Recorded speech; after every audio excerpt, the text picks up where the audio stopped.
désolée pour ce retard. Pas grave. Je ne savais pas qu'on avait pris mon PC, donc j'ai utilisé ce PC qui n'a pas de son. À chaque fois que je travaille avec ce PC, j'ai des problèmes pour me connecter avec lui. C'est pour la dernière fois, ça ne se répétera pas. Parce qu'on m'a piqué mon PC. On m'a piqué mon PC, donc c'est ça. Quand je travaille avec ce PC qui est... Donc, je vais mettre plein écran, comme ça vous allez... C'est mieux. Voilà. Est-ce que vous avez les réponses aux questions que j'ai posées la dernière fois? Le temps de commencer. Je vous ai posé 2 questions et j'ai demandé à ce que vous répondiez vous-même à ces questions. Si vous n'avez pas de réponse, je ne répondrai pas. Est-ce que vous vous rappelez des questions?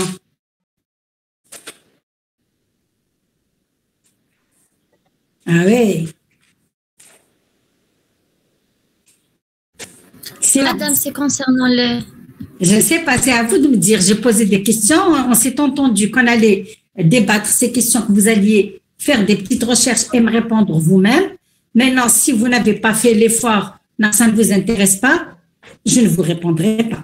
J'écouterai vos réponses, je peux vous orienter, mais si ça ne vous intéresse pas, je ne vais pas répondre moi. Madame, on ne sait même pas si on se souvient des questions. Non. Ah, normalement, il fallait les noter, les questions. Pourquoi vous assistez alors à la visioconférence? Vous prenez l'enregistrement, c'est allumé.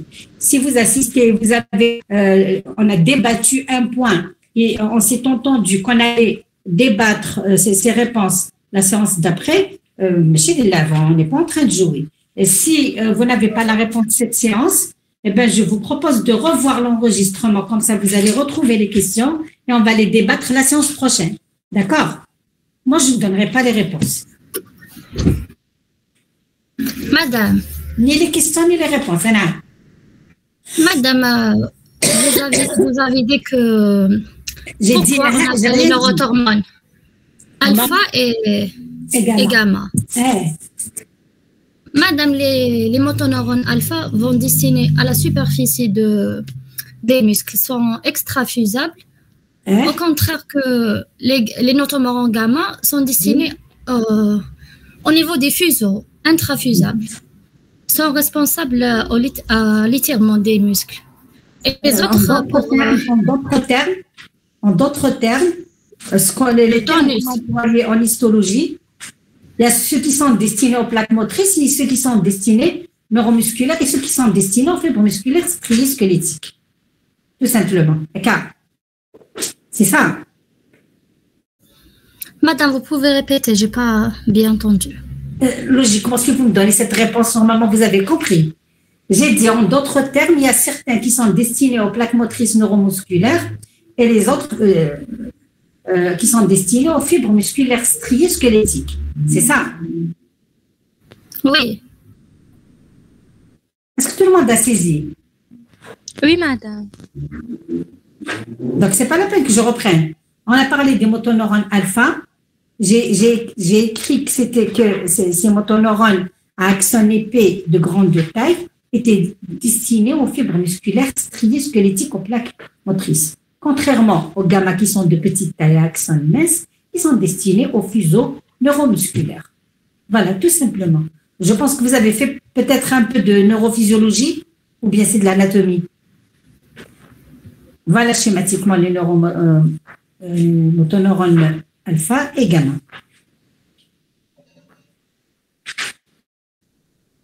Vous avez fait le cours en anatomie? Non, madame, pour les étudiants de Boumardas. Ah, ok. Vous avez fait de la physiologie, de la neurophysiologie? Madame, seulement des rappels. Est-ce que ça vous a aidé? Pas vraiment. Mais quelle est la différence entre les deux? C'est quoi la différence entre ceux qui sont destinés aux muscles eux-mêmes et ceux qui sont destinés aux plaques motrices neuromusculaires? C'est quoi la différence? Et donc, vous n'avez pas fait la recherche. Je ne vais pas répondre. Vous allez me faire la recherche. Vous n'avez pas fait la recherche. Vous n'avez pas fait l'effort. Madame, on a juste noté la question parce qu'on était un peu fatigué, c'est tout. L'enregistrement, vous revoyez l'enregistrement. La question, c'est, je veux que vous m'expliquiez cette différence dans le rôle des motoneurones alpha et gamma. Regardez, le schéma, il est très, très explicite, mais vous ne regardez même pas les schémas. C'est ça la question, le rôle des motoneurones. Oui, c'est les neuromoteurs alpha et gamma. Les motoneurones alpha et gamma. Les autres sont destinés aux fibres neuromusculaires. Et le schéma est très clair, mais même Kegi, vous ne faites aucun effort. Madame, en ce qui concerne les motoneurones alpha, ils provoquent la contraction des muscles. Par contre, les motoneurones gamma, ils régulent la sensibilité des faisceaux neuromusculaires. Il est entièrement... Oui, madame, j'avais dit ça. Tout à fait. Mais apparemment, vous êtes des étudiantes de Boumerdes, c'est ça, les deux qui viennent d'intervenir. Non, moi je suis de Tizi Ouzou. Très bien, ça veut dire que vous avez compris. Donc, je n'ai pas commenté une question que j'ai posée moi-même, que vous me donniez une réponse qui va me convaincre que vous avez compris. C'est à vous de faire des efforts quand même. Même si c'est des visioconférences, quand je vous pose une question, la moindre, vous réécoutez l'enregistrement au moins une fois. Donc, si j'ai insisté sur ce détail, c'est pour savoir, pour jauger, pour savoir si vous avez saisi les explications. Mais sinon, si moi je donne la réponse, ça ne sert à rien. Moi, je connais tout ça. C'est pour vous, Yeresh. Il faut comprendre que moi, j'ai roulé ma bosse dans l'enseignement de l'histophysiologie, et je maîtrise quand même beaucoup de notions de physio et d'anatomie, parce que pour faire enseigner un module d'histologie qui est très, très compliqué, on maîtrise quand même beaucoup d'autres modules de matière. Donc ça, c'est pour vous, c'est pas pour moi. Mais si vous ne faites pas l'effort de chercher à comprendre et pourquoi j'insiste sur une question, c'est pas uniquement pour la note que vous allez travailler. Je ne cesse pas de vous le répéter, vous êtes les médecins de demain. Et je n'aimerais pas me faire soigner par des gens qui courent uniquement après les notes. D'ailleurs, on n'a qu'à voir le corps médical maintenant et la qualité de la santé en Algérie actuellement. On a formé, il y a des bourreaux au niveau des hôpitaux, des gens sans âme qui ont perdu leur humanité, qui se fichent pas mal des douleurs des malades. Et ça, c'est pas bien. Et ça, c'est pas le but. Et c'est malheureux. C'est malheureux le stade où on est avancé, arrivé en Algérie.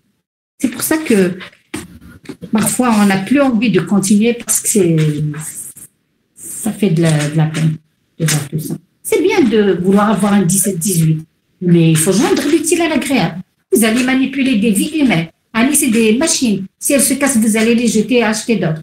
Et si vous perdez un malade, il va mourir, il a une famille. Et ce malade, il peut être votre conjoint, votre père, votre fils, votre mère. C'est ça, il faut réfléchir, il faut toujours se mettre à la place des autres. Quand on veut épouser le titre de docteur, il faut rentrer dans le titre et le porter avec honneur.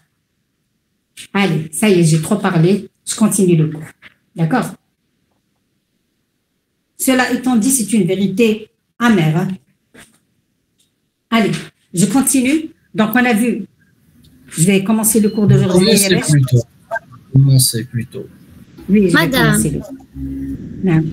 Madame, concernant la deuxième question, Mendelohash ou là? Moi, je suis la deuxième question. Madame, vous avez dit concernant les neurones du tractus intermédiaire. Oui, très bien. C'est quoi? Vous avez dit... Oui, madame, vous avez dit... Madame, j'ai pas bien compris la question, mais vous avez dit que pourquoi on dit... ça veut dire quoi que leur terminaison antérieure rejoint la chaîne sympathique? Oui, préganglionnaire. Oui. Oui, j'ai parlé de ça. Madame, j'ai deux réponses. La première que c'est les fibres préganglionnaires. Elle va relier le système nerveux central avec les ganglions végétatifs. Et la deuxième, que les axones s'engagent dans les racines antérieures, ça veut dire... Les axones. Corps cellulaire, les axones. On a oui, madame. Les axones s'engagent dans les racines. Madame, ça veut dire qu'ils ont une voie motrice. Ils vont faire, par exemple, la densité de de l'estomac, des viscères. Madame, comment on a dit la dernière fois, les péristaltismes. J'ai oublié le mot. Madame, mais l'étirement de l'estomac. Oui, péristaltisme. Pour la sensation de la faim, par exemple. Oui, oui. Je ne sais pas, est-ce que c'est sont les réponses ou bien c'est quoi? Qu'est-ce que vous en pensez les autres? Voilà ce qui est écrit pour les neurones du tractus intermédiaire. Je vous rappelle pas que la question, c'est à vous de faire la recherche. Si vous avez compris, c'est très bien. Si vous n'avez pas compris, faites une recherche. Si vous n'avez pas compris, je vais débattre ce point avec vous. J'ai parlé des neurones. Merci, mademoiselle, de m'avoir rappelé cette question. J'ai parlé des neurones du tractus intermédiaire et des cornes latérales. On a dit que ce sont des neurones viscéromoteurs. Non, c'est des neurones moteurs végétatifs. Ils sont multipolaires de taille moyenne à corps cellulaire ou bien cytone de forme fusiforme avec 2 bouquets dendritiques de part et d'autre. Ce que j'ai noté, là c'est de la physiologie, hein, c'est d'histophysiologie, mais c'est de la physiologie. On vous a dit que leurs axones s'engagent dans les racines antérieures. Mais qu'est-ce qu'ils ont de particulier ces axones, ces fibres nerveuses, c'est qu'ils se terminent dans les ganglions de la chaîne sympathique. Encore mieux, ils constituent les fibres préganglionnaires du système nerveux végétatif. À rechercher. Mais merci pour l'effort, mademoiselle. C'est correct à 90% ce que vous avez dit. Madame, c'est-à-dire que ces neurones vont relier le système nerveux central et le système végétatif. Ne posez pas la question, répondez à la question. Si je réponds moi, ça veut dire que vous n'avez pas de recherche. Oui, madame, moi je ne vais pas répondre. C'est vous qui allez me répondre. C'est ça, c'est ce que je voulais moi. Je voulais qu'on débatte de cette manière, mais que vous alliez me proposer des réponses. Mais si c'est à moi de répondre, ça veut dire que vous n'avez pas fait la recherche.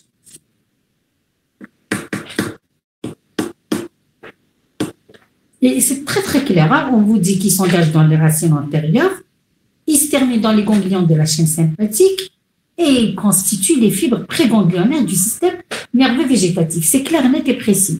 Mais j'aurais voulu un petit schéma comme ça qui va me faire sentir que vous avez compris la signification de ces 2 phrases. Mais malheureusement, vous apprenez et apprenez. Pour la plupart, hein, je ne dis pas que c'est tout le monde qui travaille de cette manière. On le fait comme ça et des fois on n'arrive pas à avoir les notes qu'on veut. Donc si on n'apprend pas, quand on va tous faire le rattrapage. Comment? Non, je vous ai dit, qu'est-ce que je vous ai dit la dernière fois? Vous ne pouvez pas ne pas apprendre.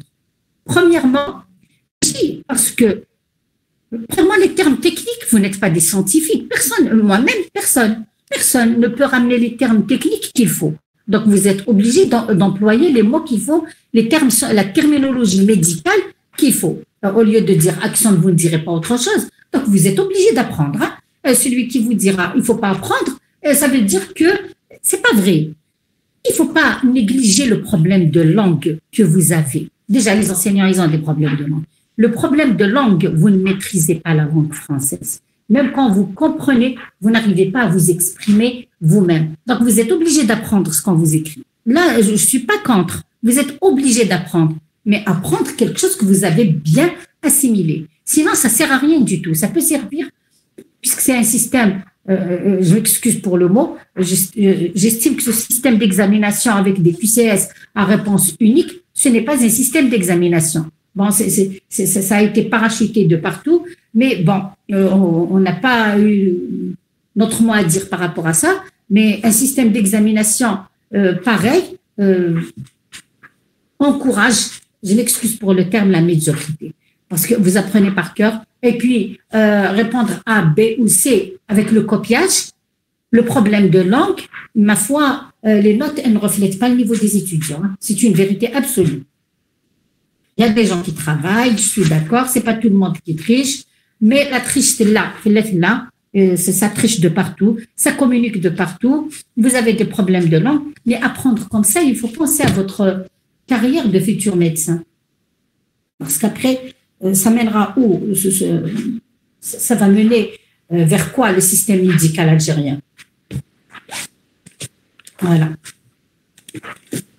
Ailleurs, il y a des examens. Il y a des examens de écrits, il y a des examens oraux, il y a des examens pratiques qui se font pour trier, sélectionner les médecins. Ici, ça ne se fait pas. Et là, c'est pour ça que la santé est en train de crever. Le système sanitaire est en train de crever en Algérie. Cela étant dit, on a de très bons médecins aussi. Hein. Alhamdoulilah. Allez, je commence le cours. Si vous voulez débattre de ça, faites votre recherche en bonne et due forme et on va discuter de ça en tant qu'étudiant et enseignante. Il n'y a pas de problème. Mais si vous vous attendez à ce que je vous donne moi-même la réponse, moi, c'est pas ça mon but. D'accord? Allez, je commence le cours sur le cerveau. D'accord, Ayaresh? On revient. D'accord, madame. D'accord, madame. Je reviendrai sur ce point quand vous voudrez. Il n'y a pas de souci. Je ferai d'ailleurs, j'ai dit aux délégués que j'allais faire plusieurs séances ces jours-ci. Comme ça, on va avancer. D'une part, on va avancer. Et comme ça, vers la fin, peut-être même, je vais vous libérer pour une semaine. Comme ça, vous aurez le temps de réviser. Vous ne serez pas pris par le temps. Il y a la chaleur qui va arriver. Déjà, on a... Oui. Ça, vous n'allez pas être bousculé. J'ai dit aux délégués, comme quoi je vais essayer d'avancer au maximum ces jours-ci. Et quand vous serez prêt à débattre ces points-là, on le fera. Si vous voulez le faire vous-même, votre culture, il n'y a pas de problème. Si vous avez compris, tant mieux. D'accord? Allez, on va commencer l'organe, le deuxième organe nerveux dans le programme, qui est le cervelet. On a fini avec la moelle épinière. On a ce petit cerveau qui se trouve à la base, donc derrière, sous le cerveau lui-même, hein, qu'on appelle le cervelet. Ce nom, c'est du latin, qui signifie cervelet, qui signifie petit cerveau. D'ailleurs, il lui ressemble un petit peu dans sa structure. Il est situé à la base du crâne. Voilà, donc le cervelet, qui est une partie de l'encéphale, qui est située à la base du crâne, sous les deux hémisphères cérébraux, les deux vésicules cérébrales, les deux hémisphères cérébraux, et qui est situé derrière le tronc cérébral. Et la structure histologique du cervelet, elle relate un petit peu celle du cerveau, mais avec des petites différences que l'on va voir une fois qu'on aura traité l'écorce cérébrale, c'est-à-dire le cerveau, la partie périphérique du cerveau, l'écorce cérébrale, ou bien dans le cortex cérébral. Mais il y a une similitude quand même dans la forme, c'est le fait qu'il soit fortement replié sur lui-même et qu'il présente des replis qui lui donnent cet aspect-là particulier qui est donc c'est des replis sous forme de lames parallèles. Bon, ici, pour les replis, regardez au niveau du cerveau, des lobes cérébraux, c'est des circonvolutions, c'est-à-dire que elles se sont intriquées vers l'intérieur, c'est des replis, c'est ce qu'on appelle des circonvolutions. Par contre, ici, c'est des saillies et c'est des lames plutôt parallèles qui se ressemblent. Et d'ailleurs, on aura une structure de base morphofonctionnelle de base qui va relater lobe, lobule. Ensuite, le lobule qui sera subdivisé en ce qu'on appelle les lames cérébelleuses. Et chaque lame cérébelleuse sera constituée de l'unité morphofonctionnelle en histologie qu'on appelle la lamelle cérébelleuse. Donc, la lame cérébelleuse, ou bien les lamelles, les subdivisions de cette lame, lamelle cérébelleuse, on retrouve au niveau du lame une dizaine à peu près de lamelles cérébelleuses. Et c'est ce détail-là structural qu'on va étudier. On ne va pas voir c'est pas le fonctionnement qui nous intéresse, ni le cheminement, les voies nerveuses, etc. C'est pas le ressort de ce module. Nous, c'est la structure qui nous intéresse le plus. Donc là, en gros, on vous dit qu'il est fortement replié sur lui-même, ce qui lui donne son aspect particulier. Sa surface présente des stries parallèles qui sont très rapprochées. Et en fait, anatomiquement parlant, il est formé des deux hémisphères cérébelleux relatifs au cervelet et cérébral relatif au cerveau. Donc, on a deux hémisphères cérébelleux latéraux de part et d'autre qui sont assez volumineux, qui sont reliés par un autre lobe qu'on appelle le lobe médian, qu'on appelle le vermis, qui est central. Cérébellum, donc la cérébellum qui signifie petit cerveau, donc cervelet, qui est centre nerveux. Vous le savez normalement, c'est un centre nerveux, il fait partie du système nerveux central, mais son rôle principal. Là, c'est juste un petit aperçu physiologique sur les fonctions du cervelet qui sont très nombreuses. Et c'est un centre beaucoup plus, sa fonction principale, c'est le fait que ce soit un centre principal de la régulation de la motricité, de la fonction motrice. Il ne génère pas le mouvement, c'est pas lui qui génère le mouvement, mais il joue un rôle très important dans la régulation, le contrôle des mouvements, donc le contrôle moteur, tout ce qui est posture, tout ce qui est équilibre, tout ce qui est avec d'autres organes, hein, parce que par exemple l'hypothalamus, il joue un rôle, le cervelet aussi, donc le cervelet, il y a certains organes sensoriels, l'organe de l'équilibration. Donc c'est très compliqué, c'est complexe, mais il joue un rôle important dans la régulation de la fonction motrice et le contrôle des mouvements moteurs, tout ce qui est mouvement, posture, position de la tête par rapport au corps, équilibre, etc. Et qu'est-ce qu'il fait ce cervelet, il intègre, il traite les informations qui vont lui parvenir des autres étages encéphaliques, c'est-à-dire de la moelle épinière, du tronc cérébral et du cerveau lui-même. Donc c'est écrit, c'est pas lui qui génère le mouvement, il n'est pas à l'origine du mouvement, mais il contribue à la coordination et la synchronisation des gestes et surtout la précision des mouvements. Voilà. Et en plus de ce rôle principal dans le contrôle moteur, il est impliqué aussi dans d'autres rôles cognitifs, donc des fonctions cognitives. Ça signifie quoi, une fonction cognitive? C'est l'attention, le langage, la régulation de tout ce qui est réaction émotionnelle, c'est-à-dire la peur, le plaisir, le stress, tout ça, il est impliqué aussi dans ces fonctions cognitives, le langage et l'attention. Voilà, en gros, juste pour introduire le cervelet. Regardez des coupes qui sont réalisées, donc position du cervelet par rapport aux deux hémisphères cérébraux ici. Voici le cervelet avec la zone médulaire. Si c'est les lames et lamelles cérébelleuses, nous avons les deux hémisphères cérébraux. Au-dessous de ces deux hémisphères cérébraux, nous avons les deux lobes latéraux hémisphères cérébelleuses, part et d'autre, le vermis médian. Voici aussi le cervelet, c'est sa position par rapport au tronc cérébral. Derrière le tronc cérébral, séparé par le quatrième ventricule. Voilà, schématiquement, une représentation schématique en face supérieure du cervelet, l'avant, l'arrière. Nous avons le vermis qui est le lobe médian et nous avons les deux lobes, les deux hémisphères cérébelleux de part et d'autre. Et dans chaque hémisphère, nous avons des lobes. Dans chaque lobe, nous avons des lobules. Mais nous, on ne va pas rentrer dans les détails avec Guillaume. On va juste voir la structure intime de l'unité morphofonctionnelle du cervelet. En d'autres termes, on va voir cette subdivision de la structure histologique du cervelet, le lobe formé de lobules. Chaque lobule est formé de plusieurs lames. Chaque lame est formée de lamelles. Cela, donc, regardez, reviendra à voir. Regardez ici schématiquement.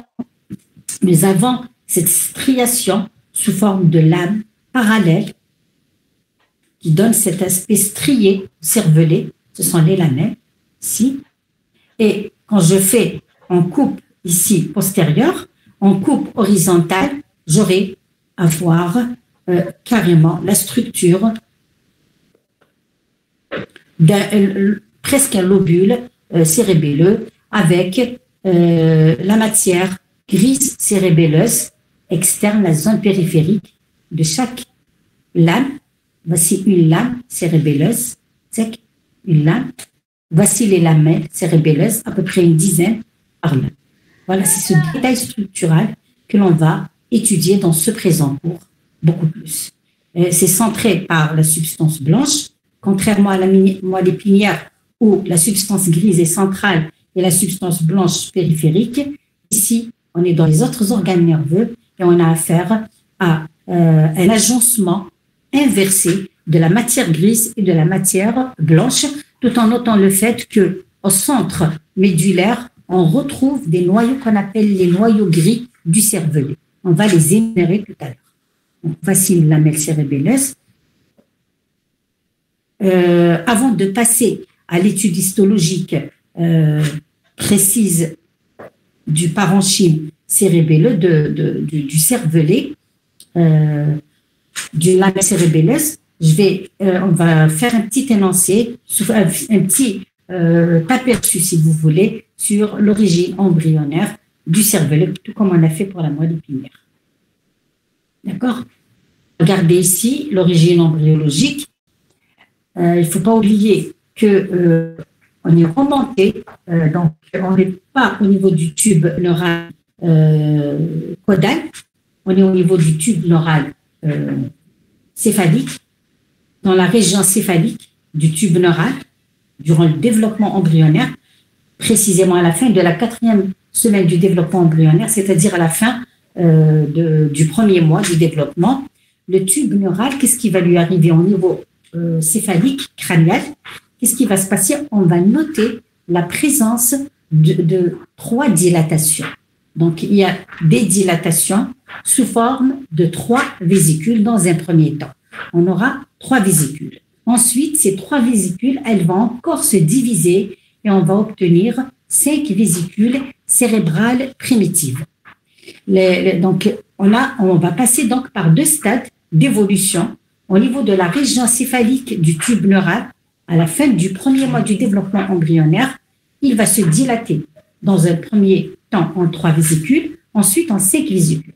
Le premier stade, c'est le stade des 3 vésicules. Ces 3 vésicules, ce sont les vésicules cérébrales primitives. La toute première, elle correspond au cerveau antérieur. Elle s'appelle le prosencéphale.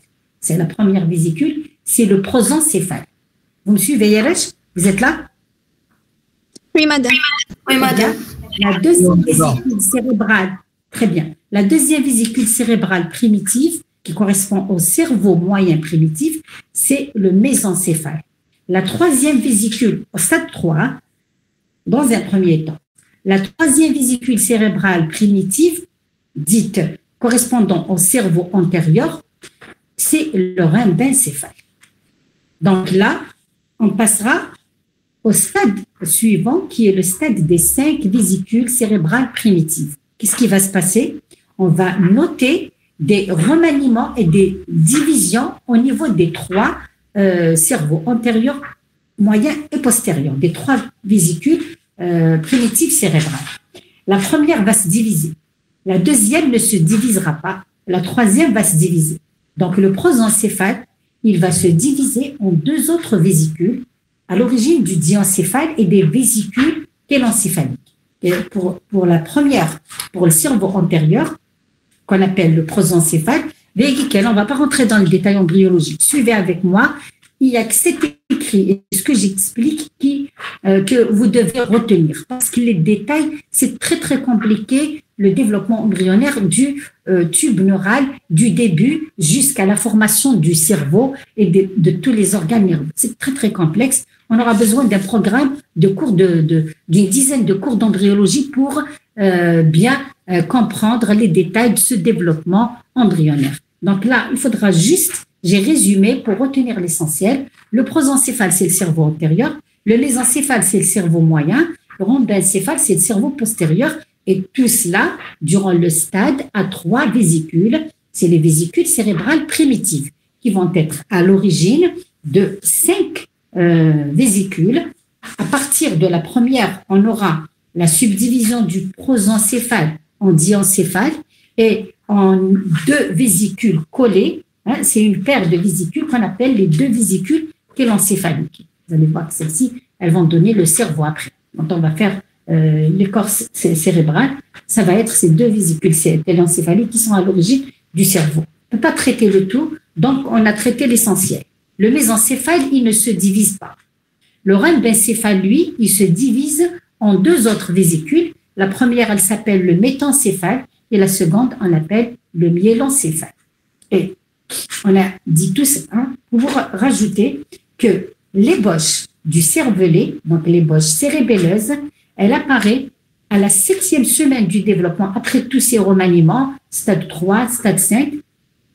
On va noter au niveau précisément de la 5e, de la vésicule, de la 3e vésicule cérébrale qui s'est scindée en métencéphale et en myélencéphale, nous avons au niveau du métencéphale des remaniements à partir de la 7e semaine du développement embryonnaire, plus précisément au niveau du toit de cette vésicule cérébrale primitive qu'on appelle métencéphale, et plus précisément au niveau des lames alaires. Il ne faut pas oublier, on va revenir à notre cours précédent, c'est une suite logique, on est au niveau du tube neural céphalique.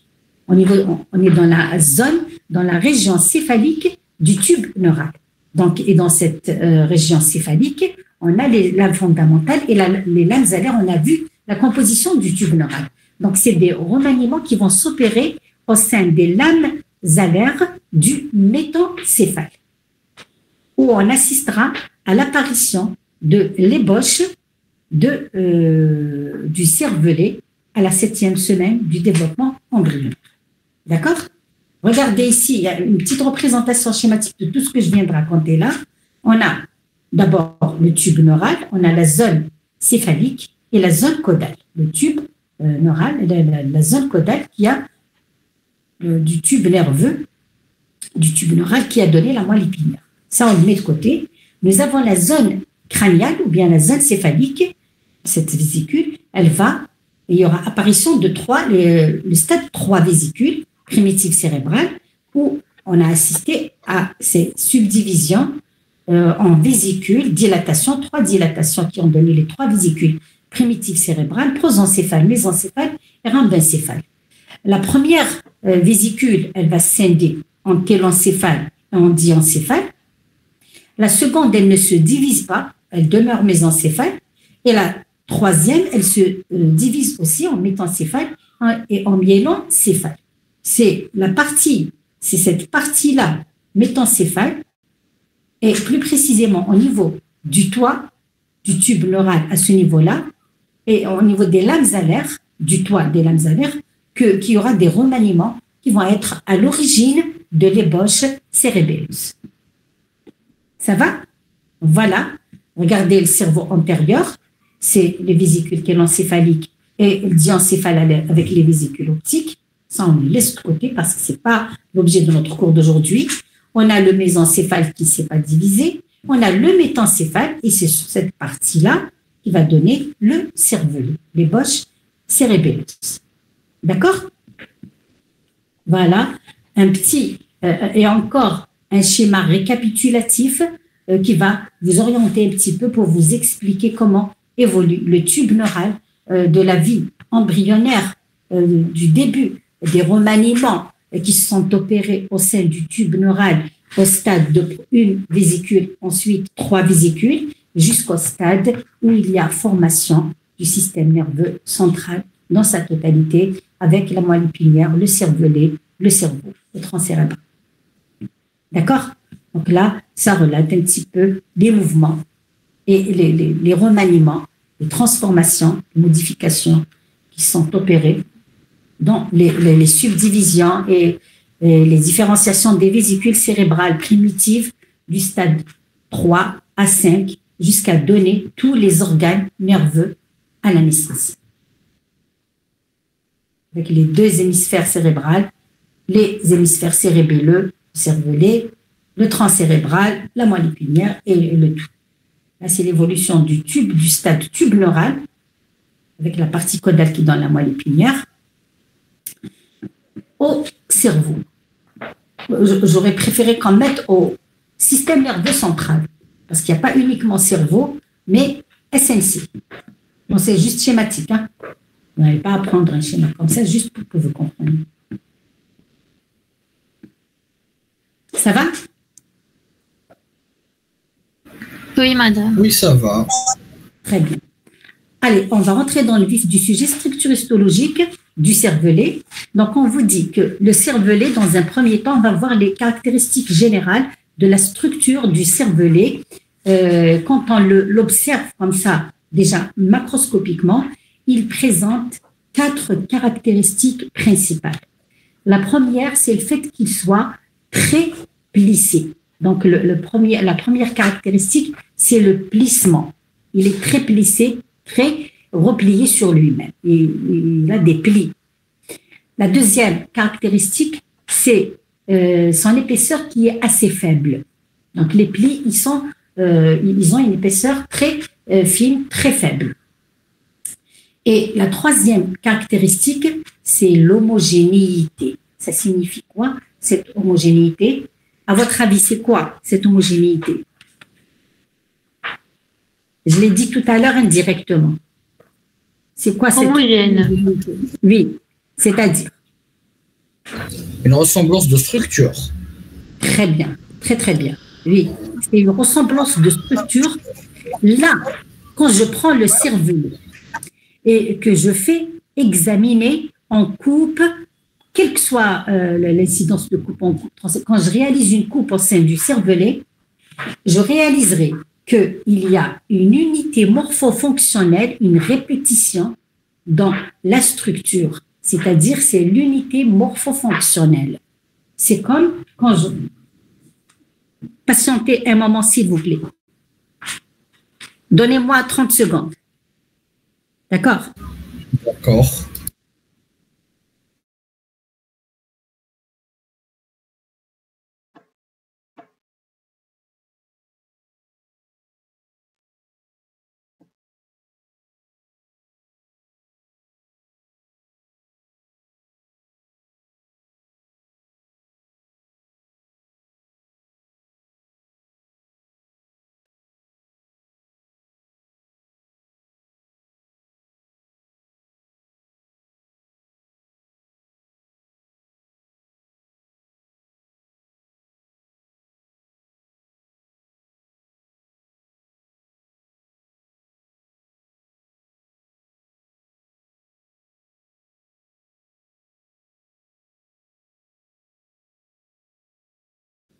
Pardon, hein?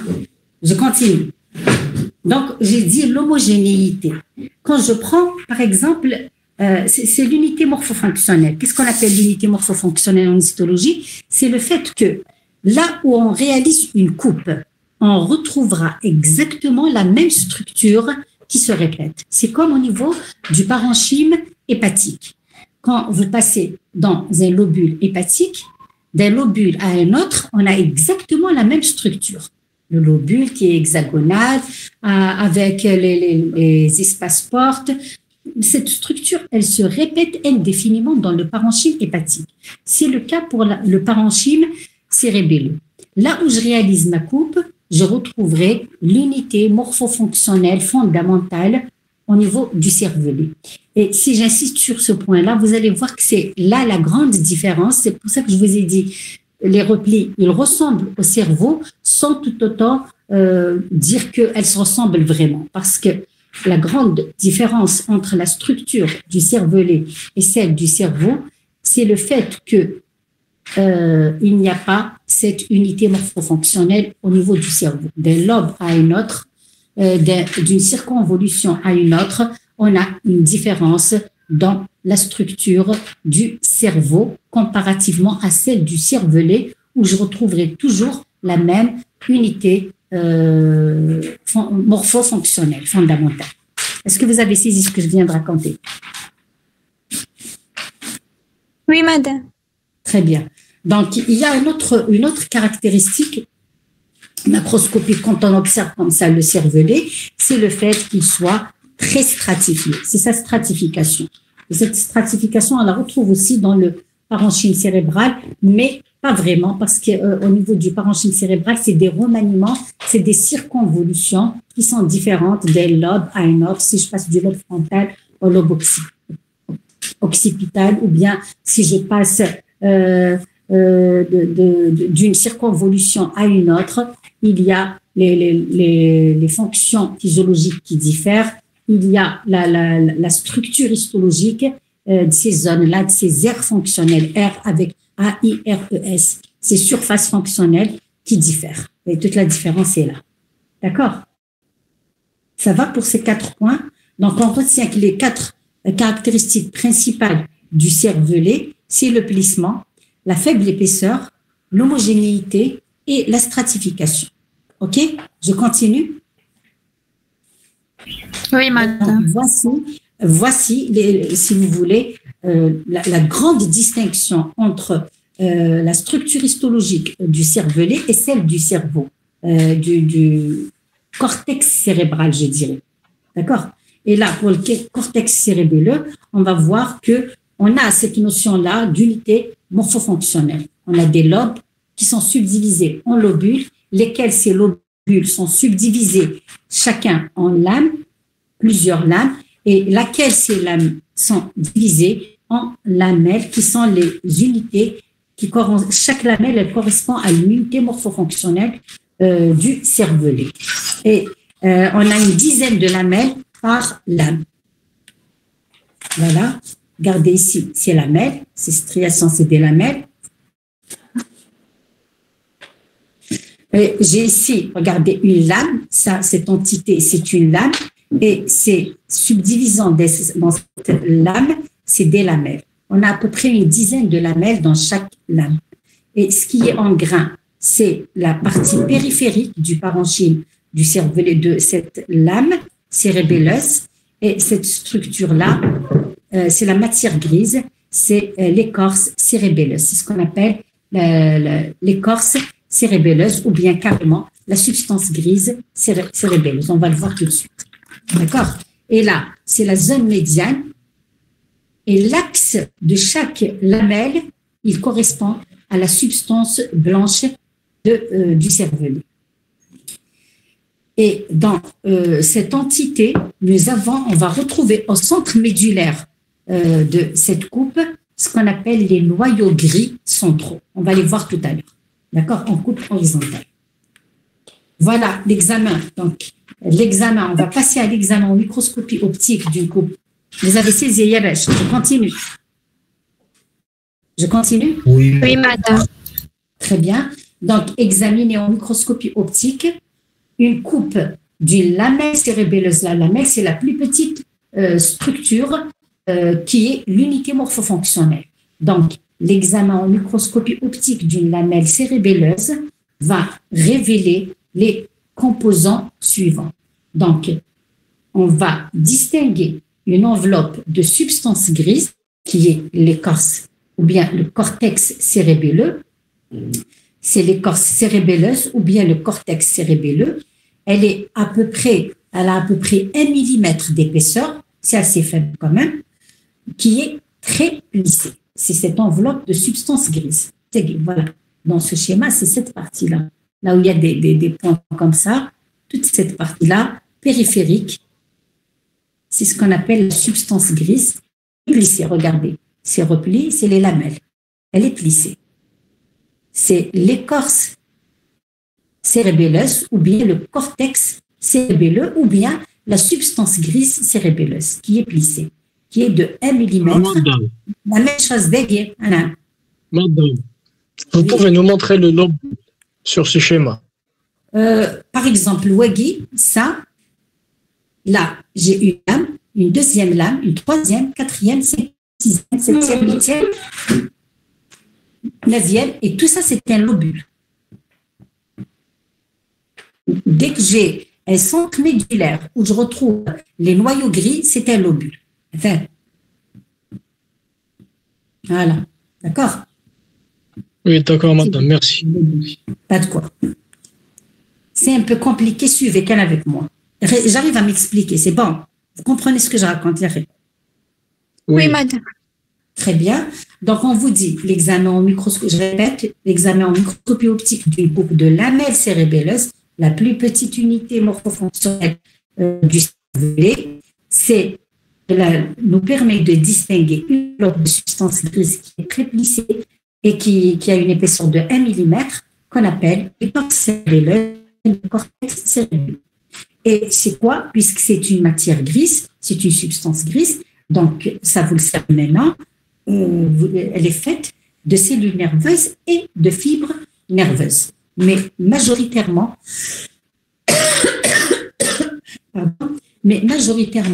on a beaucoup de corps cellulaires.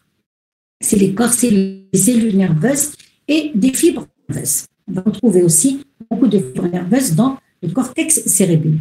Et nous avons un profond, vous voyez comment on a exprimé cela, c'est différent de la structure de la moelle épinière. D'accord? Et on a un axe profond de substance blanche. Cette substance blanche, elle, est principalement d'axones myélinisés, donc de fibres nerveuses myélinisées. C'est des groupements d'axones, c'est des fibres nerveuses qui, elles, sont myélinisées. Mais chez amyélinisées, myélinisées, tout à fait. D'accord? Ça revient à, regardez ici, voici le corps médulaire. Ici, on aurait, ils ne l'ont pas mis dans ce schéma, voici les lamelles cérébelleuses. Chacune, c'est une lamelle. On a le cortex cérébelleux, on a l'axe substance blanche. Et d'ailleurs, quand on voit dans une coupe transversale comme ça, on observe le cervelet dans un axe horizontal comme ça, on voit le corps médulaire où se trouvent les noyaux et la substance blanche qui est centrale. Regardez, cette substance blanche, elle a reçu le nom d'arbre de vie parce qu'on a l'impression que c'est c'est des branches, c'est comme des branches d'arbres. Regardez, ils l'ont appelé arbre de vie. C'est la substance blanche qu'on appelle l'arbre de vie. Et c'est l'axe des lamelles et des lames cérébelleuses. À l'intérieur, on va retrouver, au niveau du corps médulaire, on va retrouver des noyaux gris centraux. Je ne sais pas si vous les avez vus en anatomie. Vous les avez vus. Donc, bien sûr, ce parenchyme est subdivisé par des... On a d'abord des fissures cérébelleuses. Vous les avez vus, les noyaux entiers, fistugiales. Madame, non.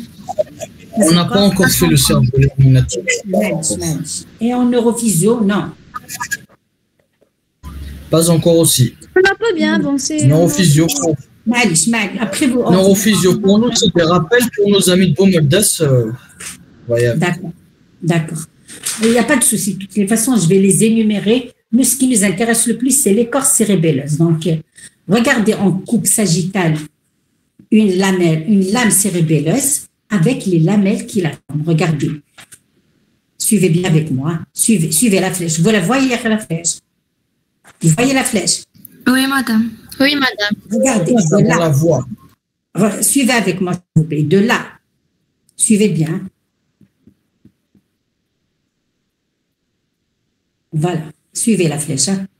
Jusque-là, c'est une lame cérébelleuse. Tout ça, c'est une lame cérébelleuse. Là, de là à là, ça démarre une deuxième lame. De là à là, démarre une troisième lame. Cette entité forme, c'est une lame cérébelleuse. Elle est faite de plusieurs lamelles. 1, 2, 3. Et en fait, il y a à peu près une dizaine par lame, schématiquement. Ce qui est dessiné comme ça, sous forme comme des filaments, c'est la matière blanche. C'est l'axe de la lame, de chaque lamelle, les axes de chaque lamelle qui se rencontrent au niveau de l'axe médulaire, du centre médulaire de la lame. Et c'est pour ça qu'on l'appelle l'arbre de vie. Parce que regardez, de là, c'est une lamelle, c'est une lamelle, une deuxième lamelle, ici aussi il y a une troisième, une quatrième, une cinquième, ça ressemble soi-disant à un arbre, d'où l'appellation de cette matière blanche ici, c'est des fibres nerveuses myélinisées qu'on appelle l'arbre de vie. C'est clair? Voici une lame cérébelleuse avec les lamelles formées de plusieurs lamelles, à peu près une dizaine. Et l'axe central de chaque lamelle, elle se rencontre au niveau de l'axe de la lame, c'est la substance blanche cérébelleuse. Et tout ça, toute cette épaisseur, c'est la substance grise. Regardez ce schéma, voilà. Regardez ce schéma, il est plus structuré. Je voulais juste que vous ayez une image comme ça.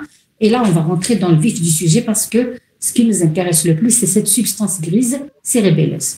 On vous dit structure de l'écorce cérébelleuse. L'écorce cérébelleuse, c'est toute la substance grise qui est l'écorce. On l'a vu déjà. C'est l'enveloppe périphérique qu'on appelle écorce ou bien cortex cérébelleux. L'écorce cérébelleuse, c'est ce qu'il y a dans toute cette lame, voilà, avec les différentes couches qui constituent la substance grise. On va voir qu'elle est faite de 3 couches superposées que l'on va étudier tout de suite. Et cet axe-là, c'est la substance blanche. Voici la couche périphérique, qu'on appelle la couche moléculaire ou plexiforme. Nous avons la couche moyenne qui est faite uniquement de cellules de Purkinje, qu'on appelle la couche des cellules de Purkinje, chacun comment il prononce, parce que c'est pas du français, c'est pas un français. Et la couche la plus interne, qu'on appelle la couche granulée ou bien la couche rouillée. Oui. Mais si ça n'a rien à voir avec les cellules au niveau du cœur, c'est juste le même nom. Du cœur? Non, absolument pas. Oui, d'accord, parce que vous avez dit Purkinje. Oui, ça s'appelle cellule de Purkinje. Ça n'a pas de rapport avec elle s'appelle ainsi. Elle s'appelle ainsi ces cellules. Et quand on dit dans le cervelet, cellule de Purkinje, peu importe, c'est égal cervelet, parce que c'est elle qui joue le rôle principal dans le cervelet. Physiologiquement parlant, c'est le cervelet physiologique, c'est la cellule de Purkinje. Vous allez le voir tout de suite. Déjà, elle forme toute une couche, la substance grise. C'est que la substance grise. Toute cette épaisseur, c'est la substance grise. Voilà, la substance grise. Elle entoure l'axe qui est la substance blanche, correspond aux fibres nerveuses. Et cette substance grise elle-même, elle est faite de 3 tuniques, 3 couches. Couche moléculaire, dite couche plexiforme, couche des cellules de Purkinje et couche granulée qu'on appelle aussi couche rouillée. Voilà. Granulée. Granulée ou bien rouillée. Voilà. Rouillée. On va passer à l'étude détaillée du cortex cérébelleux. D'accord? D'accord, c'est beaucoup, le cortex cérébelleux. Et désolé d'avoir confondu. Pardon? Merci beaucoup et désolé d'avoir confondu avec le cœur. Il n'y a pas de souci. C'est tout à fait normal puisqu'elle porte le même nom. Oui. C'est tout à fait normal. C'est intelligent au contraire. Donc, mais ça n'a pas de rapport. Hein? C'est leur nom uniquement. Donc, le cortex cérébelleux ou bien l'écorce cérébelleuse, qui est la substance grise cérébelleuse, une microscopie optique, s'il vous plaît, éteignez vos microphones. Son examen en microscopie optique nous permet de distinguer 3 couches superposées de l'extérieur vers l'intérieur, de la surface vers la substance blanche. Donc, la couche la plus externe vers la couche la plus profonde, nous allons énumérer 3 couches. La couche moléculaire, c'est la couche périphérique externe, la plus superficielle, la couche des cellules de Purkinje qui est la couche moyenne, et la couche granuleuse, la couche la plus profonde. On va voir de quoi est faite la couche moléculaire. On vous dit, c'est la plus superficielle. On va voir, elle porte ce nom moléculaire parce qu'elle est polycellulaire. Ça veut dire PAUCI cellulaire. Ça signifie qu'elle est pauvre en cellules. On va le voir tout de suite. La couche des cellules de Purkinje, elle est médiane et elle comporte une seule couche de cellules de Purkinje. Mais comme elles sont très, très grandes, ces cellules, elles envahissent et vous allez voir les collatérales dendritiques de cette couche, elles vont atteindre la couche externe et l'axone de ces cellules va descendre vers le bas, va même quitter le cerveau. D'accord? On va voir la 3e tunique qui est la couche granuleuse ou bien la couche granulaire. C'est la couche la plus profonde. On va voir les détails structuraux de chacune de ces couches. Regardez ici très schématiquement. Voici une lame cérébelleuse qui est plissée. C'est la substance grise, le cortex cérébelleux, la substance grise. L'axe médian, c'est la substance blanche. Voici donc ici le cortex cérébelleux, c'est cette partie-là, substance grise, qui est agencée, qui se présente en 3 couches bien agencées de la surface vers la profondeur de l'extérieur vers l'intérieur. La toute première couche, c'est celle-ci. En fait, elle n'a pas beaucoup de cellules. Il n'y a pas beaucoup de cellules. C'est des prolongements, c'est beaucoup plus les prolongements dendritiques des cellules, des neurones de Purkinje ou bien des cellules de Purkinje qui forment cette substance qu'on appelle la couche moléculaire. Il y a aussi des petites cellules, on va aller voir une petite population cellulaire, mais elle est très peu nombreuse. Donc, c'est une couche qui est assez pauvre en cellules. Elle correspond au prolongement dendritique, au collatéral des neurones de Purkinje. D'accord? La deuxième couche, c'est la couche une seule assise, voilà, qui est faite, c'est corps cellulaires. C'est uniquement les corps cellulaires des neurones de Purkinje qui forment cette couche moyenne. Et les prolongements axoniques, ils vont descendre même vers la substance blanche. Et cette couche moyenne, elle est discontinue. Là où il y a le corps cellulaire, après, il n'y a pas, après, il y en a. Voilà comment là, regardez ici. C'est une microphotographie des 3 couches du cortex cérébelleux. Voici la couche moléculaire où on trouve une petite population. C'est des petits neurones. On va voir que c'est des neurones de connexion. Après, on va les voir. C'est des neurones de connexion avec les prolongements de la flèche. Voilà. Avec les prolongements dendritiques des cellules. Regardez les cellules de Purkinje. Voilà. Donc, elle est discontinue, cette couche. Parfois, elle existe, parfois non, parce que c'est selon le positionnement des corps cellulaires des cellules de Purkinje. C'est une seule assise discontinue de corps cellulaires, en fait. C'est uniquement les corps cellulaires des cellules de Purkinje qui forment la couche moyenne.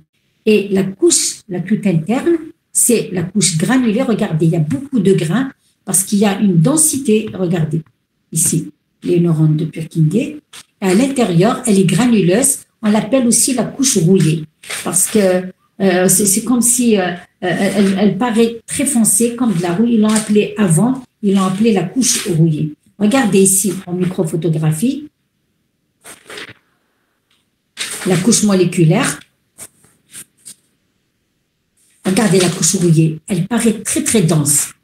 Avec la population cellulaire qu'elle comporte, on va voir les populations cellulaires qui composent cette couche interne profonde. Et regardez cette ligne. C'est la couche des noyaux, des corps cellulaires des cellules de Purkinje qui sépare la couche moléculaire de la couche granulée.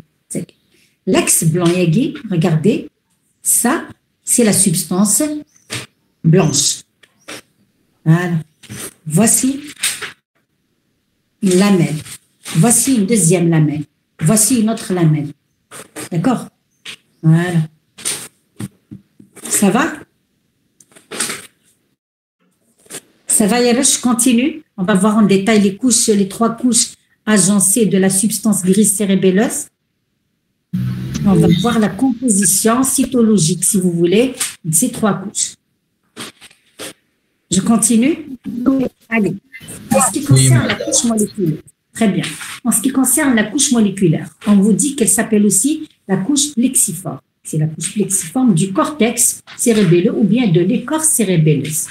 Elle est formée par un riche plexus de fibres nerveuses. Donc, il y a beaucoup de fibres nerveuses, mais elle est pauvre en cellules. Quand on dit paucicellulaire en histologie, c'est un terme qui dit pauvre en cellules. Pauci, c'est pauvre en cellules.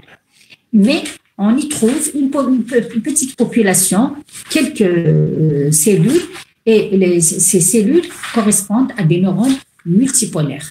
Et on a 2 types de cellules au niveau de cette couche moléculaire qui est faible en cellules. On a le premier modèle, le premier type de cellules, on les appelle les cellules étoilées superficielles. La deuxième variété cellulaire, c'est les cellules à corbeille.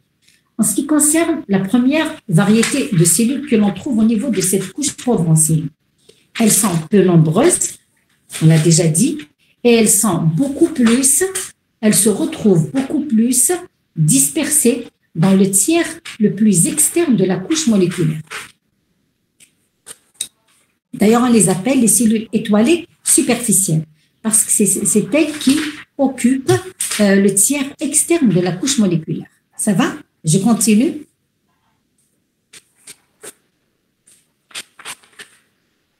Oui. Je continue, Eresh. La deuxième variété cellulaire, c'est ce qu'on appelle les cellules à corbeille.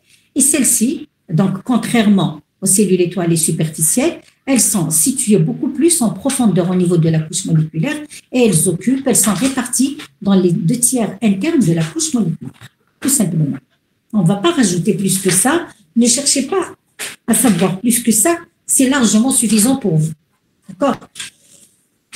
On va voir maintenant la deuxième couche qui est discontinue, qui est formée par les cellules de Purkinje et plus précisément par les corps cellulaires, par les cytones des cellules de Purkinje.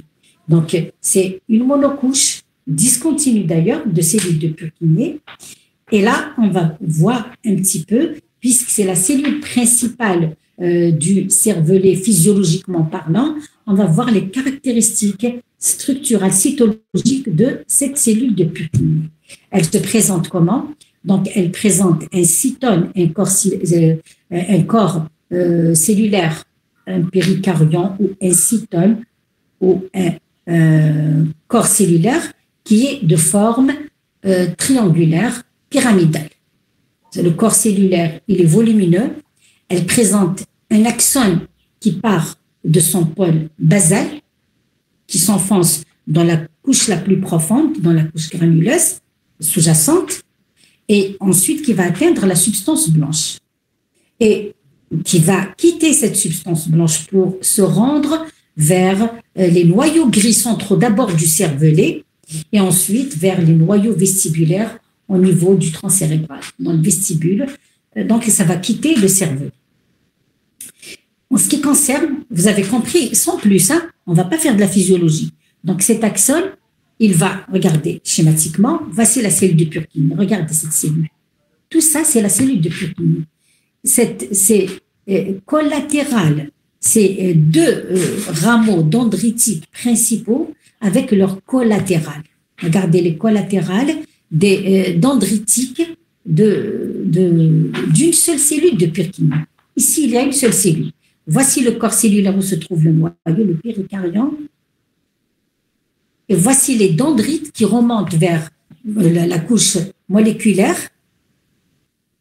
D'ailleurs, la grande majorité de cette couche est faite des dendrites et des cellules de Purkinje. Le soma, c'est le péricaryon. Regardez ici schématiquement. Voici les cellules de Purkinje. Et les 2 collatérales de leurs dendrites remontent vers la couche supérieure. Et les axones de ces cellules vont se rendre vers la couche granuleuse. Elles vont passer vers la substance blanche cérébelleuse et elles vont atteindre le tronc cérébral, le vestibule du tronc cérébral. Ça va? Vous avez compris un petit peu? Voilà. Ici, nous avons les 2 autres populations. Dans le tiers externe, qu'est-ce qu'on trouve comme population cellulaire au niveau de la couche moléculaire? Le tiers le plus externe, c'est les cellules étoilées superficielles. Dans les 2 tiers profonds, on a des cellules à corbeille. C'est clair. C'est clair, il y a les chefs. Regardez cette cellule de Purkinje. Voici son axone qui va descendre en profondeur vers la couche sous-jacente, ensuite vers la substance blanche, ensuite peut quitter le cerveau. Pour quitter le cerveau. Ici, c'est l'axone avec ses collatérales. Il peut avoir des collatérales. D'accord? C'est clair, il y a rien.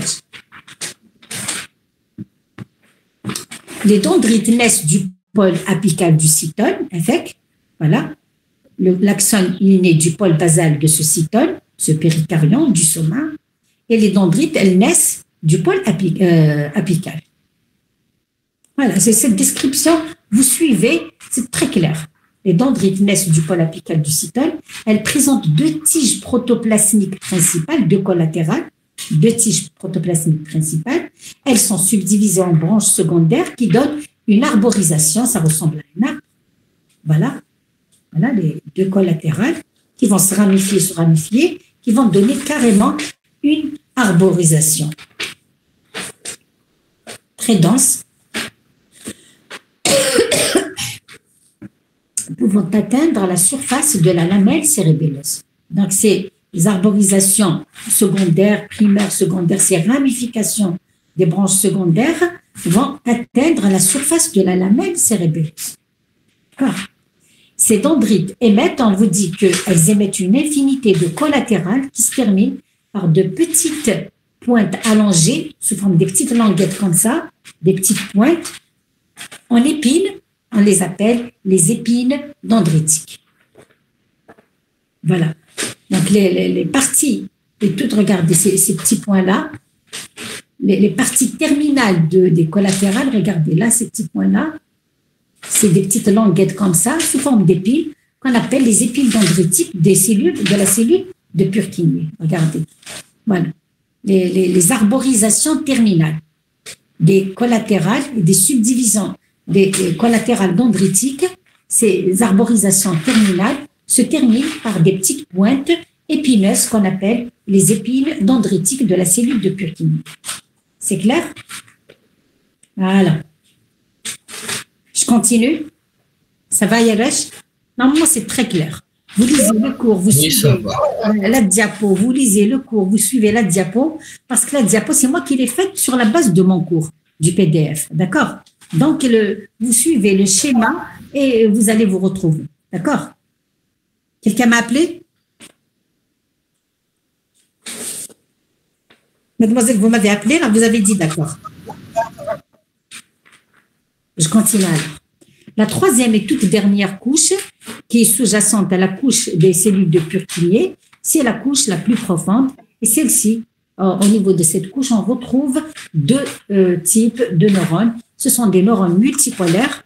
On a les premiers, c'est ce qu'on appelle les grains du cervelet, c'est ce qui forme la couche rouillée, les grains du cervelet. Et la deuxième variété de neurones, on les appelle les neurones de Golgi. Dans cette variété, on a deux types de neurones de Golgi, les neurones de Golgi type 1 et les neurones de Golgi type 2. On va revoir donc cette couche granuleuse. C'est la couche la plus profonde.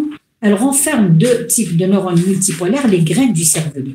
Quelles sont les particularités de cette population cellulaire? On vous dit qu'en ce qui concerne les grains du cervelet, c'est la population la plus importante de cette couche granuleuse. Parce que la cellule la plus importante du cervelet, fonctionnellement parlant, on l'appelle d'ailleurs le cervelet physiologique. C'est la cellule de Purkinje, je le répète.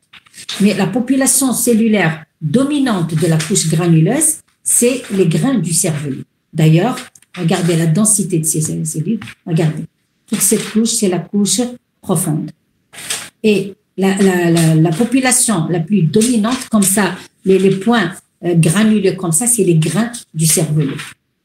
D'accord? C'est la population la plus dense, la plus importante. Regardez ici la couche moléculaire avec les collatérales dendritiques et leurs ramifications. La couche intermédiaire, médiane, faite des corps cellulaires des cellules de Purkinje et la couche la toute profonde qui, elle, est faite granuleuse par deux types de populations, les neurones de Golgi type 1 et type 2 et les grains du cervelet qui correspondent à la population la plus dominante. OK? Donc, les grains du cervelet, c'est la population la plus dominante. Elle est faite de petits, ces grains, ce sont de petits neurones qui sont très, très nombreux et dispersés dans cette couche. Et leur axone, il a un trajet ascendant vers la couche moléculaire où il se bifurque. Leur axone, donc, a un trajet ascendant. Ça veut dire quoi? Ça veut dire que l'axone de ces grains va remonter vers la couche la plus superficielle, vers la couche moléculaire. Et à ce niveau-là, il se bifurque. On ne va pas faire de la physiologie, c'est juste un constat par rapport au trajet qu'effectue l'axone des grains du cervelet. D'accord? Ça va? Voici les caractéristiques globalement des grains du cervelet, qui est une petite population la plus importante, très dispersée, très nombreuse, sous forme de petits neurones, à axone, à trajet qui remonte donc ascendant vers la couche moléculaire où il se bifurque, c'est-à-dire qu'il se divise en deux rameaux. Ça va? En deux collatérales axonales. Je continue? Oui, madame. Les neurones de Golgi, ils sont représentés. Maintenant, il est agréable le cours. C'est bon. Les neurones de Golgi, on a deux types de neurones de Golgi. Les neurones de Golgi type 1 et les neurones de Golgi type 2. Les neurones de Golgi type 1, ils occupent la zone la plus profonde. D'accord? De la couche granuleuse, bien sûr. Et ils présentent un lent taxon. D'accord? En ce qui concerne les neurones de Golgi type 2, ils occupent la zone superficielle de la couche granuleuse et ils présentent un axone court. Voici les caractéristiques, en gros, de ces populations cellulaires qui colonisent la couche granuleuse, la couche la plus profonde du cortex cérébelleux. C'est bon, Yeresh?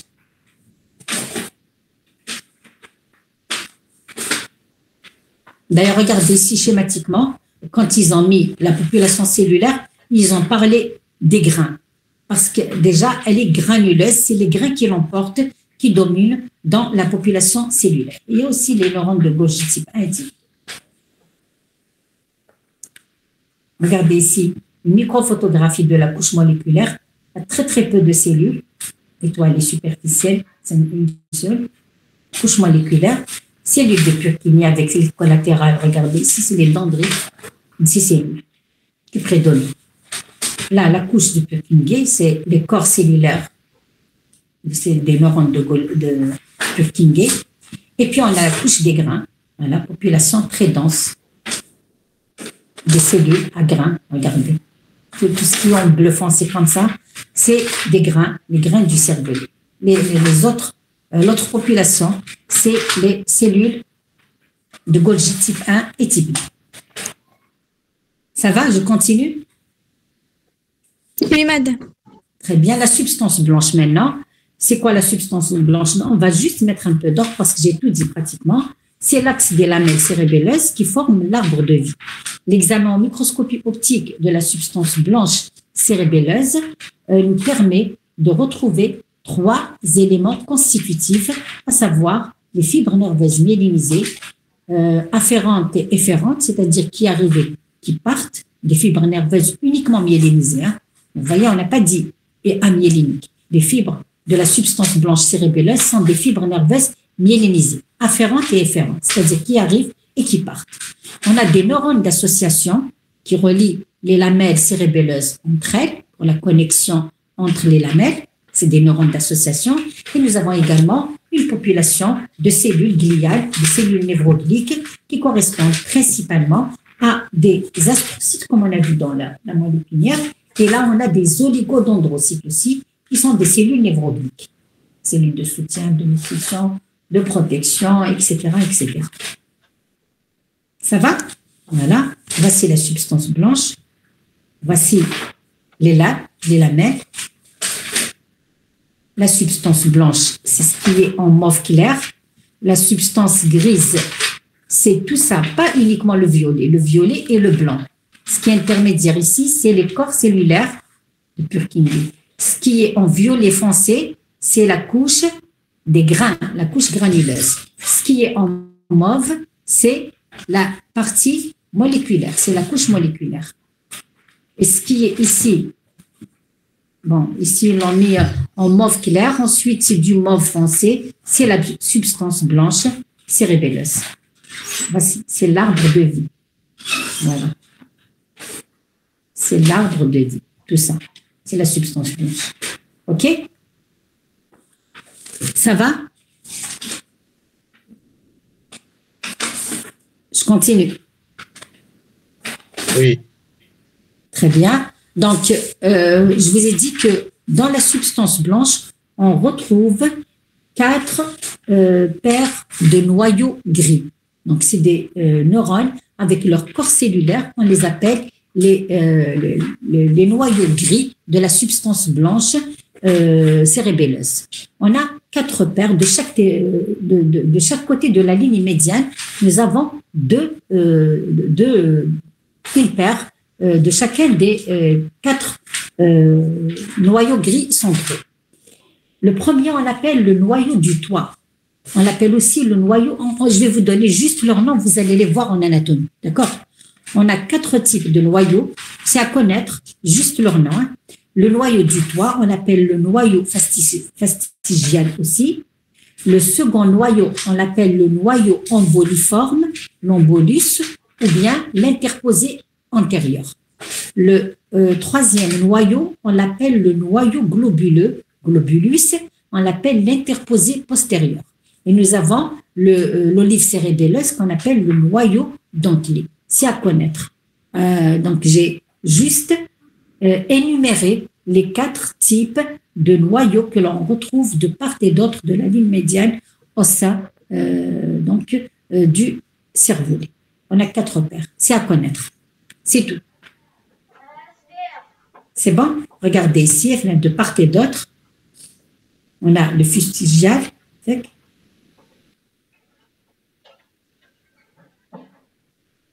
Ils sont énumérés ici, le noyau dentelé en G. Voilà, c'est celui-là.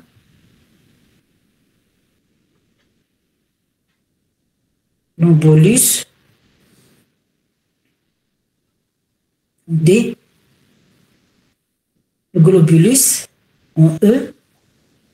Le noyau du toit, F. Voici les 4 paires. Une paire, deuxième paire, une troisième paire, et le dentelé, l'olive cérébelleuse, dentelé de part et d'autre. Juste à connaître ça. Les détails anatomiques et physiologiques, vous allez les voir dans les autres modules, si vous les voyez. Sinon, vous allez les voir les années prochaines. OK?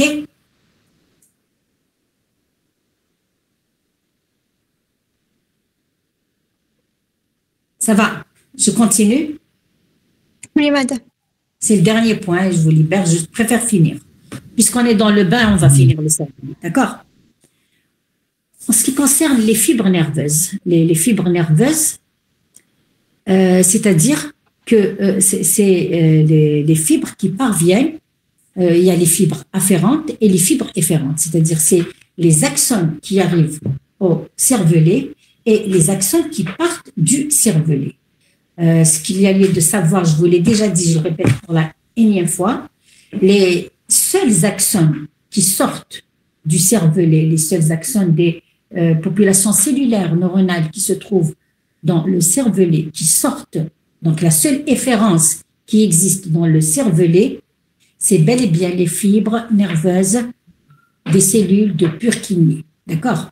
Purkinje. C'est les seuls et les uniques. Et d'ailleurs, c'est pour ça qu'on considère les neurones de Purkinje comme étant le cervelet fonctionnel, le cervelet physiologique.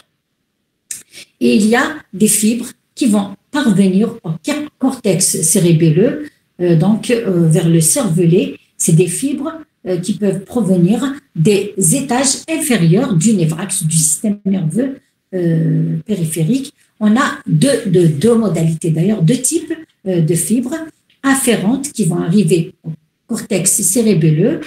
Elles sont exogènes, c'est-à-dire elles vont venir d'ailleurs, et plus précisément des étages inférieurs du névrax. Donc, on a un type de fibres qu'on appelle les fibres grimpantes. Celles-ci, elles vont provenir de l'olive bulbaire, du bulbe du tronc cérébral. Donc, elles vont se terminer au contact des cellules de Purkinje. On ne va pas expliquer le principe, juste sachez que ces fibres grimpantes, c'est-à-dire elles vont grimper, elles vont remonter vers la substance grise cérébelleuse. On les appelle d'ailleurs fibres grimpantes et celles-ci, elles proviennent des neurones de l'olive bulbaire et elles se terminent au contact des cellules de Purkinje. Donc, elles ramènent des informations vers la cellule de Purkinje qui va traiter ces informations et répondre à ces informations. Donc, c'est le cerveau du cervelet, si vous voulez. On a la deuxième variété de fibres, c'est ce qu'on appelle les fibres moussues.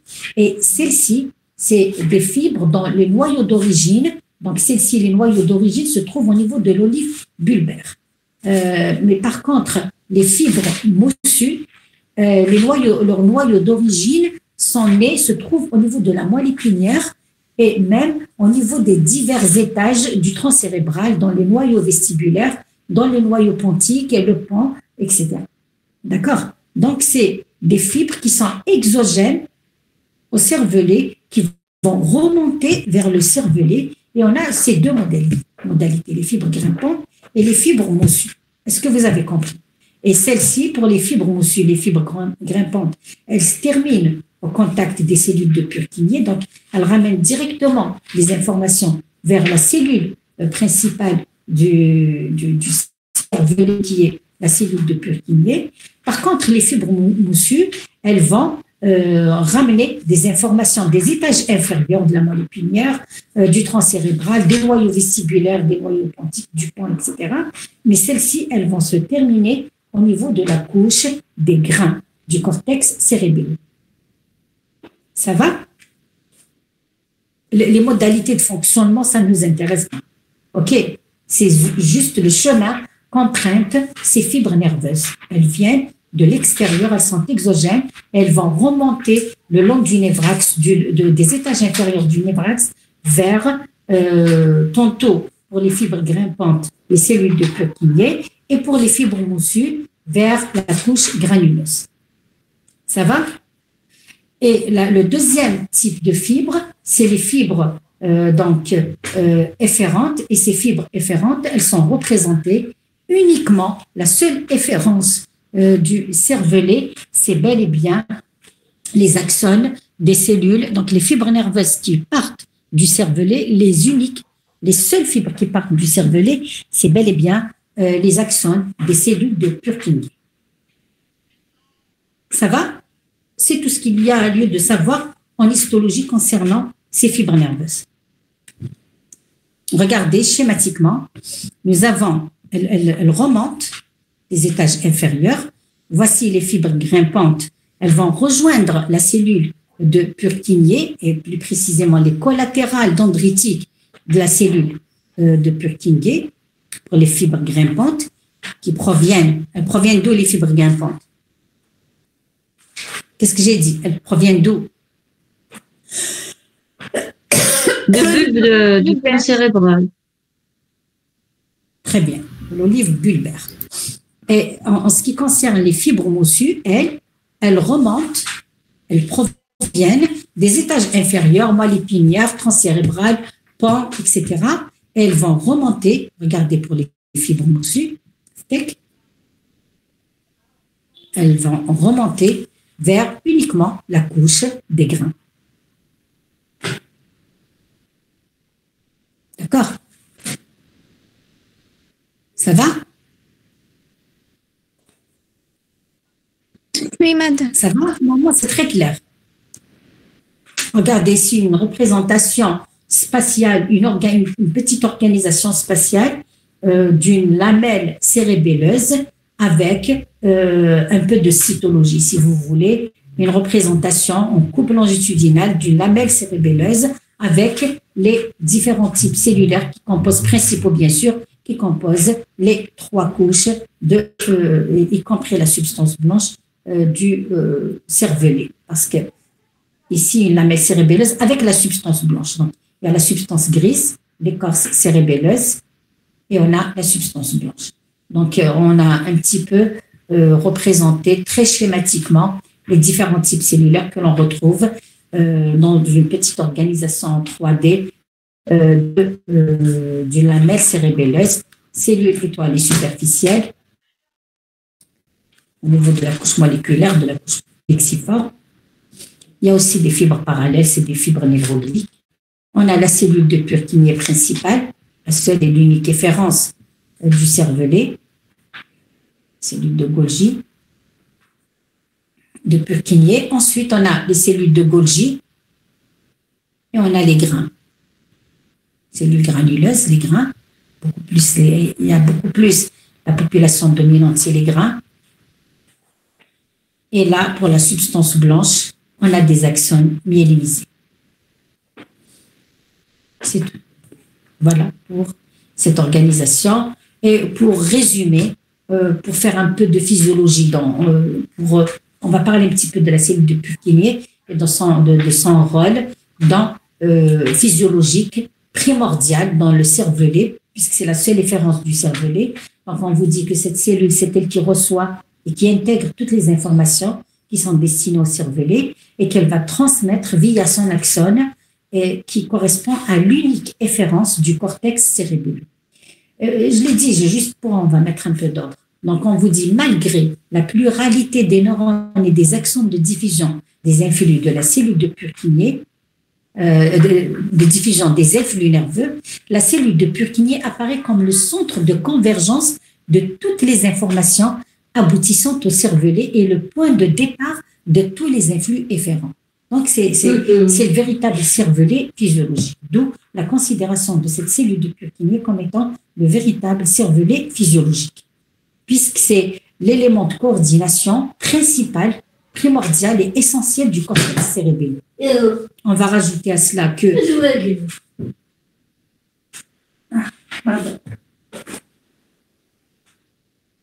On va rajouter à cela que les cellules à corbeille et les grains, ces cellules-là, elles vont jouer un petit rôle comme ça physiologique en assurant la convergence des influx vers les cellules de Purkinje. Donc, ces cellules, elles contribuent à ramener, à converger les influx nerveux, les informations vers les cellules de Purkinje. Par contre, les cellules étoilées superficielles et les cellules de Golgi, elles assurent beaucoup plus un rôle de connexion puisque ce sont des cellules d'association. D'accord? C'est un peu de physiologie que j'ai fait pour donner le rôle cytophysiologique des cellules principales donc du cervelet, à commencer par la cellule de Purkinje et les cellules à corbeille et les grains qui assurent la convergence des influx vers la cellule de Purkinje, et pour les cellules étoilées et de Golgi qui, elles, correspondent à des cellules d'association, de connexion. Voilà. Ça va? Revoyez le cours à tête reposée. Voilà, on a fini le cervelet. Revoyez le cours à tête reposée et je vais vous contacter par l'intermédiaire de la déléguée pour vous dire est-ce que la séance prochaine, on va la faire demain ou bien mardi, Inch'Allah. D'accord? Merci pour votre attention et bonne soirée. Je vais arrêter le cours. Merci beaucoup, madame, et à la prochaine, Inch'Allah. Bonne soirée. Merci beaucoup. Merci beaucoup. Merci les enfants. Merci. Bon courage. Revoyez le cours à tête reposée. Si vous avez des questions, on va les débattre la séance prochaine. Et si vous êtes toujours intéressés, ça tient toujours pour les questions que j'ai posées la dernière fois, on pourra les débattre la séance prochaine, Inch'Allah. Bonne soirée. Merci.